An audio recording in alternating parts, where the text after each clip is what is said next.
A legacy isn't something you inherit. It is something you forge through years of struggle, sacrifice, and an unwavering iron will. Watch the epic tales of those who dared to leave their mark on history. Click subscribe now and help us build a lasting legacy together. I was tying my apron strings when my phone lit up on the kitchen counter. It was my accountant. Not a call, a text. David never texted. Stop what you're doing. Call me right now. Do not go to that meeting tonight. I read it twice. Then a third time. My hands had gone completely still. 20 minutes earlier, I had been fine. I had been making coffee, rehearsing what I would say to my brother at dinner, telling myself that everything was going to work out the way it always did, through patience, through trust, through keeping the peace the way my mother had always asked us to. Now I was standing in my kitchen with a cold mug in one hand and a text message that felt like a trapdoor opening under my feet. I called David before I even sat down. He picked up on the first ring. "Don't go to that dinner," he said. "No hello. No preamble. I need you to listen to everything I'm about to tell you, and I need you to not react until I'm done." I sat down on the floor, not in a chair. The floor. My back against the cabinet, my knees pulled up, because something in his voice told me I was going to need to be close to the ground for this. "Talk," I said. "My name is Claire. I'm 31 years old. I run a small landscape architecture firm that I built from nothing, from a drafting table in my apartment, from weekends spent doing site surveys for free just to build a portfolio, from years of saying yes to every project no matter how small. My brother's name is Nathan. He is 4 years older than me, works in commercial real estate, and has always been, in the words of our late father, the one who knows how things work. Nathan is the one who understood contracts and leverage and the art of the long game. I was the one who understood soil composition and drainage and how to make something grow in ground where nothing should be able to. Our father died 14 months ago. Pancreatic cancer. 11 weeks from diagnosis to the day we stood in the rain at Riverside Memorial and listened to a pastor speak about a man he had met exactly once.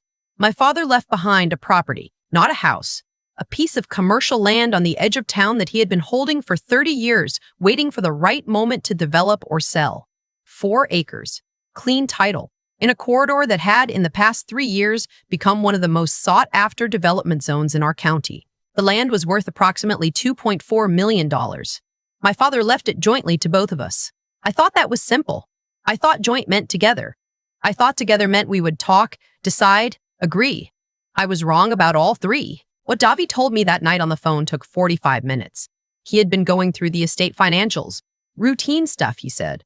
The kind of quarterly reconciliation he did for all his clients. He requested the updated title documentation from the county recorder's office because we were approaching the 1-year mark of probate, and there were some signatures still outstanding. What came back was not what he expected. 3 weeks earlier, a transfer of interest had been recorded, a partial assignment of rights on my father's property, specifically a development rights agreement, had been filed with the county. The agreement granted a commercial development firm the right to move forward on a mixed-use project on the site.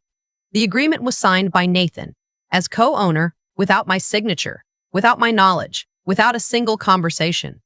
The development firm had already paid an option fee, $240,000, deposited into an account I had never seen before, in a bank I had never heard of, under a business name I did not recognize, but which, when David dug one layer deeper, turned out to be an LLC that Nathan had formed 11 months ago, 1 month after my father died. I didn't say anything for a long time.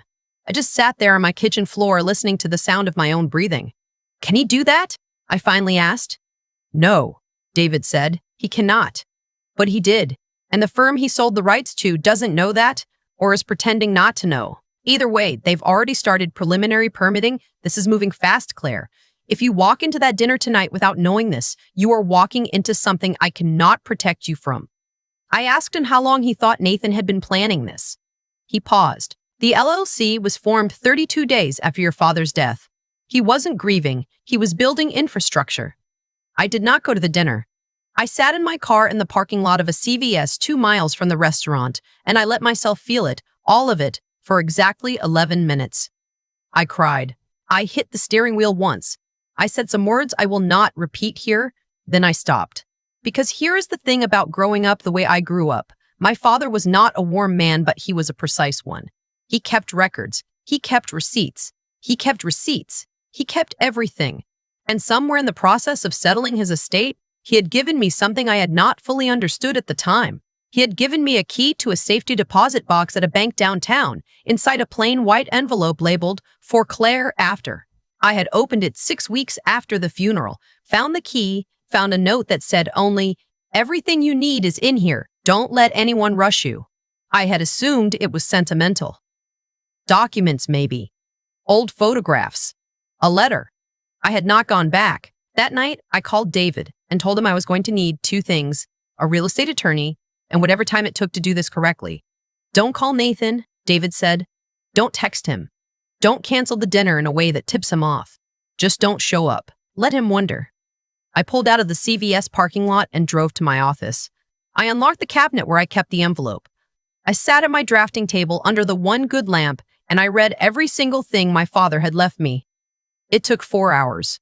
When I was done, I understood 3 things. My father had known something was coming. He had prepared for it without telling me, and Nathan had made a very serious mistake. My father's note was 6 pages, handwritten in the careful block letters he had used his entire life. He began by explaining that he had never formally updated his estate documents after my mother passed, and that he had become, over the last year of his life, increasingly concerned about what he called the shape of Nathan's interest in the property. He did not accuse Nathan directly. That was not his style. But he laid out a timeline. Meetings Nathan had requested that my father had initially assumed were about family planning. Questions Nathan had asked. Specific, technical, probing questions about easements and development rights, and whether a co-owner could act unilaterally on certain classes of agreements. My father had written, "I told him I didn't know." That was not entirely true. I wanted to see what he would do with the information. Then he laid out what he had done in response. He had added a clause to his will. Quietly, through a separate attorney Nathan had never met, in a city 2 hours away, that placed a right of first refusal on any third-party agreements affecting the property. Any deal required written consent from both heirs within a defined window. If that consent was not obtained, the agreement was voidable at the non-consenting heir's election.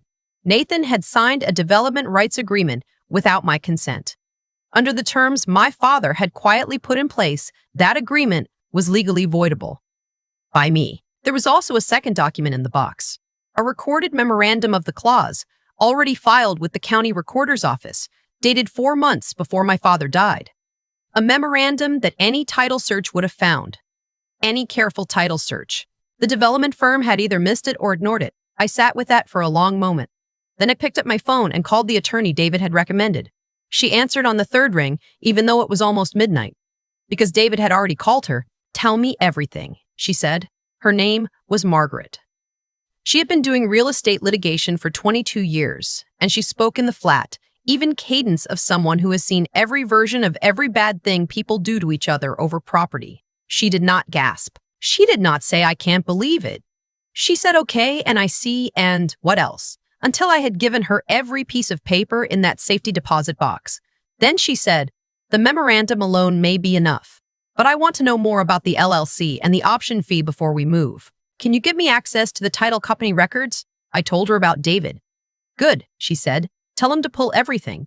I want to know who the title officer was, what the search date was, and whether that memorandum was in the chain of title at the time of their search. If they found it and proceeded anyway, we have a much bigger case than just Nathan."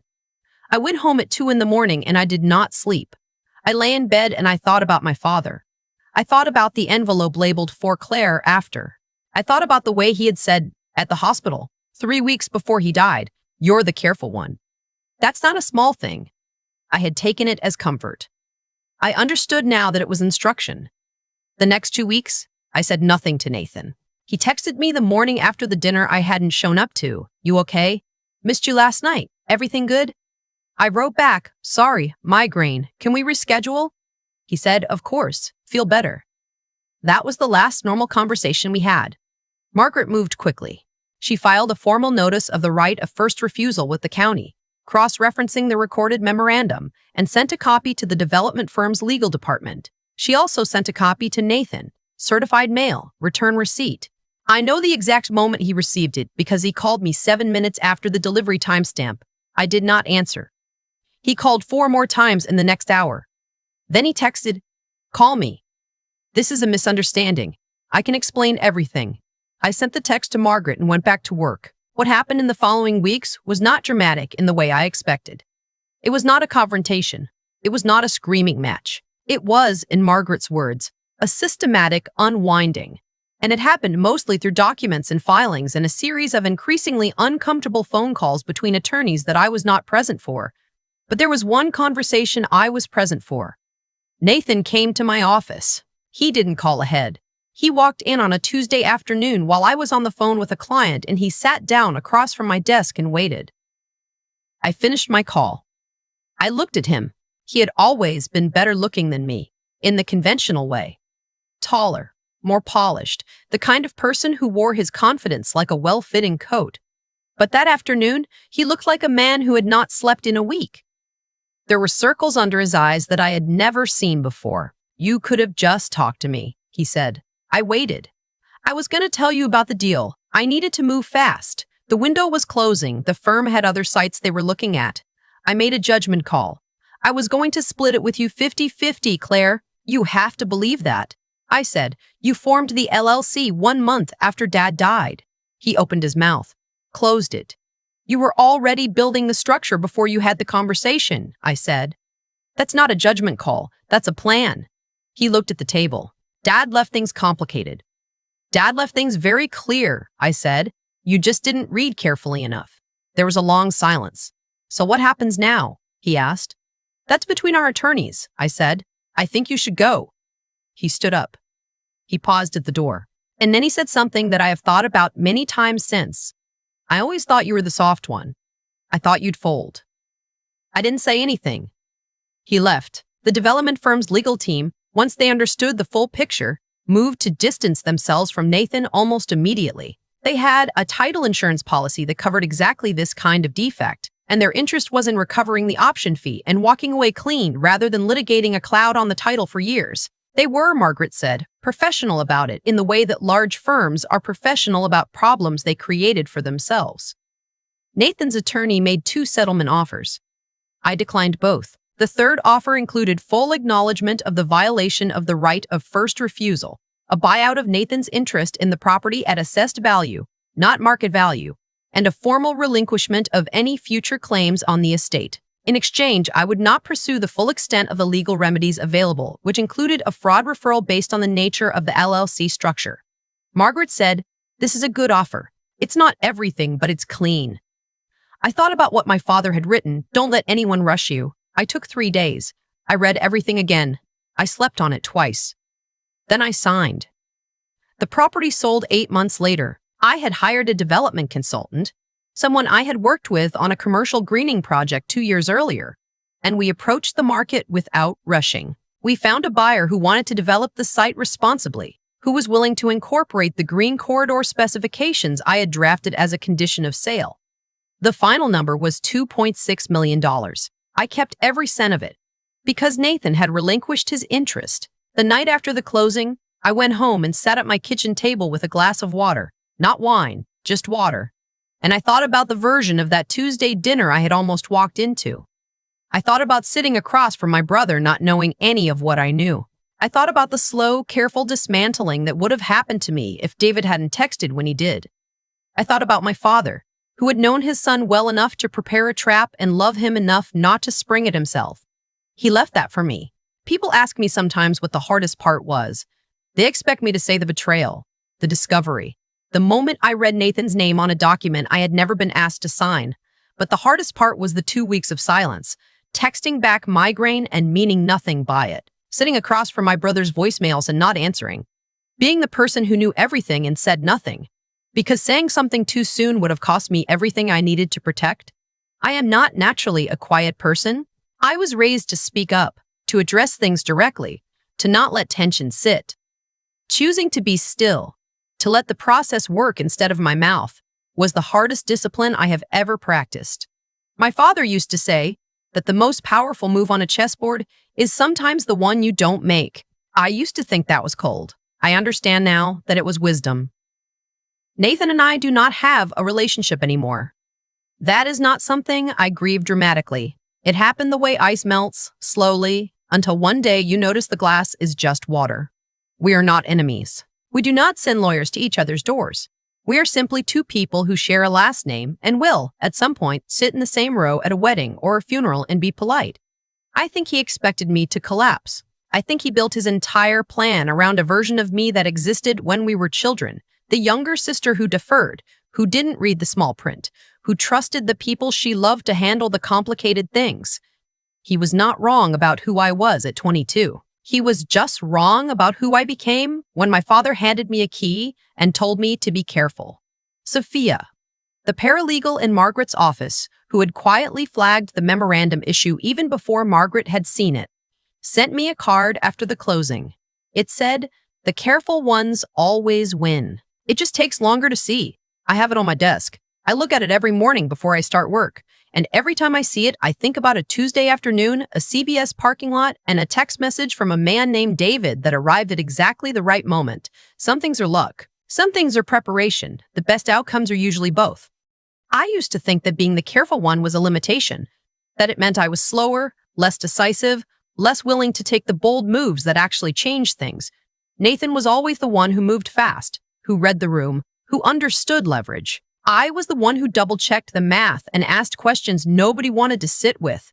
For most of my life, I thought that made me the lesser player. What this experience taught me is that I had it exactly backwards.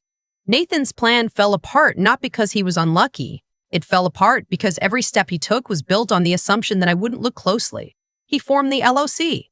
He filed the agreement. He took the money. And at each stage, the entire structure depended on me being the version of myself he had decided I was. The younger sister who trusted, who deferred, who let the complicated things get handled by someone else. He didn't fail because the world punished him. He failed because he made a decision about who I was and never once updated it. That is the thing about underestimating people. It doesn't just leave you exposed to what they know. It leaves you exposed to what they're capable of becoming. My father understood this. He didn't leave me a weapon. He left me information and time, and he trusted me to know what to do with both. That quiet confidence, given without fanfare, without a speech, just a plain white envelope and 6 pages of careful handwriting, is the most meaningful thing anyone has ever given me. He didn't rescue me. He equipped me. There's a profound difference between those two things, and I think about it often. The discipline I had to practice during those 2 weeks of silence was harder than any confrontation would have been. Every instinct I'd said to call Nathan, to ask him directly, to give him the chance to explain himself before the attorneys got involved. That instinct was not weakness. It came from a real place, from years of being a family, from love that doesn't disappear cleanly just because someone betrays it. But acting on it would have cost me everything I needed to protect. There are moments in life when the most ethical thing you can do is also the most difficult. When integrity means holding your ground quietly, without announcing it, without the satisfaction of being seen doing it.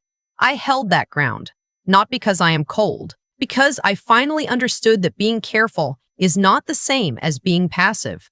Patience with a clear purpose is one of the most active things a person can do. The closing happened on a Tuesday. I sat at a conference table and signed my name 11 times and walked out into an afternoon that looked exactly like every other afternoon. No one applauded. Nothing dramatic occurred. The work had already been done, weeks and months earlier, in the quiet, in the reading, the preparing, the choosing not to react, when reaction felt like the only honest option. What I know now is this: the outcomes we earn through patience and precision tend to last. The ones we grab through shortcuts tend to unravel. Nathan moved fast and built nothing that held. I moved carefully and ended up with everything my father wanted me to have. That is not luck. That is cause and effect, playing out the only way it ever really does. Slowly, completely, and exactly as the decisions deserved.